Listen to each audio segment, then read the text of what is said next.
welcome to Furtive Figaro. I am going to have a bit of a nosy around everyone's dressing rooms tonight and have a bit of a chat to people when they're not on stage. Just see if they've got anything interesting to look at, whether there's any mascots around or special things that people like to eat, and just speak to people a little bit about preparation and how they organise themselves in their dressing rooms. Here we are outside Ms. Schaefer's dressing room. See this slightly curious item hanging on the door? I believe this is a chicken and her name is Helen. Let's meet Lucy and find out a bit more. Hello. Hello. Have you come to meet our Helen, have you? I've come to meet our Helen. Now please talk us through this because this is really quite special.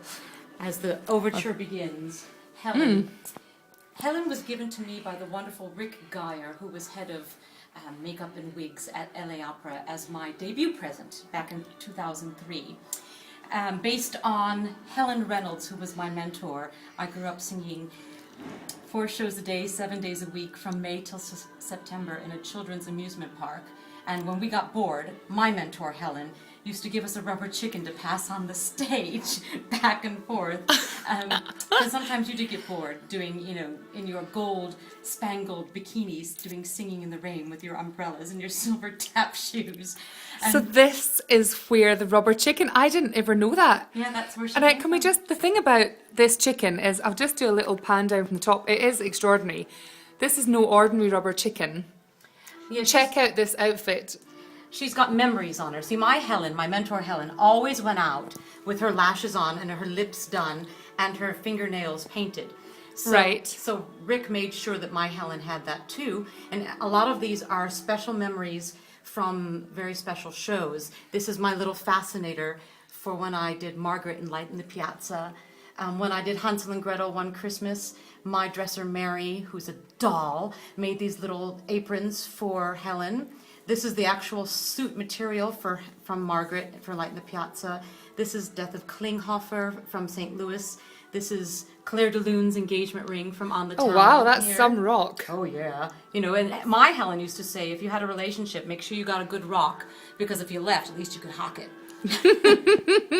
And there's little mementos of everything. Here's a little bit of Elegy for Young Lovers, and I stole the. I recognise. That's my rehearsal. I should say, of course, the first time I met this chicken was when we were doing Elegy for Young Lovers, right. Yeah. And it just cracked me up. In fact, when I first started doing Furtive Figaro in Glasgow, I had a whole episode which was devoted to mascots. Oh, I saw that one. Yeah, which was totally prompted by Helen. Because because lots of singers have mascots. Sure. But I have to say Helen is one of the most splendid ones I've ever met.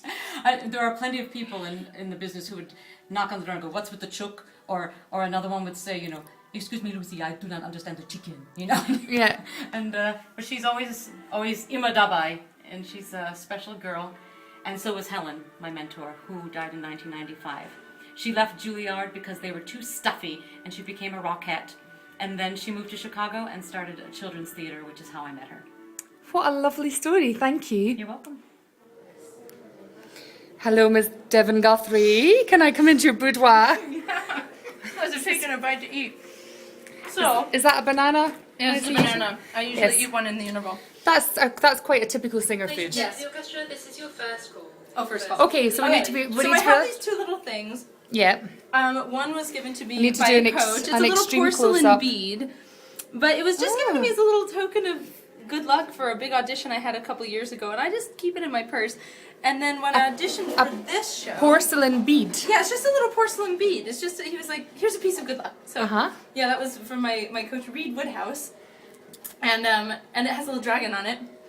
And then, when I had the audition for this job, my teacher, Eve Shapiro, who lived here and taught at RADA forever, gave me this little Harrods teddy magnet.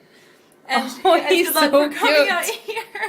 It's just a little wee magnet, it's a little wee magnet. I picked up some colloquialisms from you, Scotty. And so I don't know. I just keep them in my bag or my coat pocket. They're a very good size, actually. I know. Well, they're just sort of reminders of Ladies and people gentlemen, would who. you please take your seats? It's This evening's it's always just such a joy to work with, and their support means a lot to me, and so I don't know. I don't even know if they're good luck, but they're sort of sweet little comforts. But it's nice to have them around. It is. Hi, welcome to my dressing room. I'm just going to give you a nosy around. It's not that exciting, I warn you now, but I'll show you where I am and where everything else is in relation. So this is my bay here. I'm in a dressing room that has 3 little individual bays. There's another one at the end there. It's really strange. I've been in this dressing room before and I've always been in it with other people. And I have to say it's a wee bit strange being in it on my own. I don't like it really. I prefer having pals. Here's my desk. It's a bit messy. All my makeup, which is all now on, and curlers, etc. Banana for during Act 3. The requisite mirror with lights that you always expect from a dressing room. Just over here we've got the relay, which just allows us to hear everything that's going on the stage. I'll just turn it up a little bit and you can hear we've just started Act 1. The speaker up there.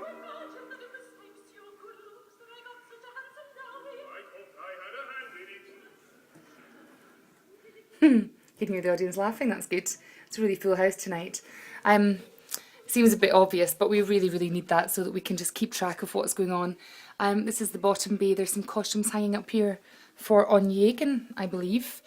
There are a lot of shows going on here at English National Opera at the same time, so there's quite a high turnover for the wardrobe department to kind of keep everybody organised and make sure none of the costumes get mixed up. That's my Mac for later on, from when I come out at the end of Act 4, and my beekeeping jacket. Hello! Hello, how are you? Hello! Ian wearing his rather splendid new acquisitions. Thank you very much. Are you going to wear them on stage? Do you think they'll notice? No, the last thing I do before I go on stage is always do that, just to check I don't have my glasses on. Every time. Have you ever wandered on stage by accident with them on? The first time I did Figaro, I went on for Act 4 with my glasses on because I'd been sat, Act 3 finale into Act 4, and I'd been sat in the dressing room reading a book, and I went, oh! Suddenly realised I had them on and I couldn't take them off, so. Dope. Yeah. I want to talk to you about your crisps. What about my crisps? Well, you always have a packet. Product placement. Zone in. You always have salt and vinegar crisps. Yeah. For every show. Every show. What does that help just get rid of some of the... Because I'm a bit of a throat salty grew. person, so I just find that I sort of crave salt sometimes during the show. Ah, salt replacement. Yeah, well I don't know if it's salt. That makes sense. That makes it sound like an athlete, and it's hardly athletic. Walker's crisps, but yeah, I sometimes find water and a bit of salt just... But I know quite a few singers that particularly salt and vinegar actually, because they say the vinegar really sorts them out. Yeah. It's the salt with me. So, yeah. Fascinating. And do you have any mascots? No, just crisps. No, I don't have lucky socks or pants or anything either. I figure it's safer not to have them, because if you depend on them and then you forget them or something happens, you feel lost. So. Which is a very good point. So that's exactly what Roddy Williams says. Yeah. Cool. Thank you. You're welcome. How's the show going so far? Well, the Revolve just stopped in the duet again. No. Yeah, and that's the longest it's ever been stopped for. It was over 2 minutes. Oh gosh, Fiona will be hopping. Apoplectic. Anyway, I better get Okay. to the stage. Oh yes. Oh, have they just called you? Yeah. Oh, okay. Bye. Thanks for speaking.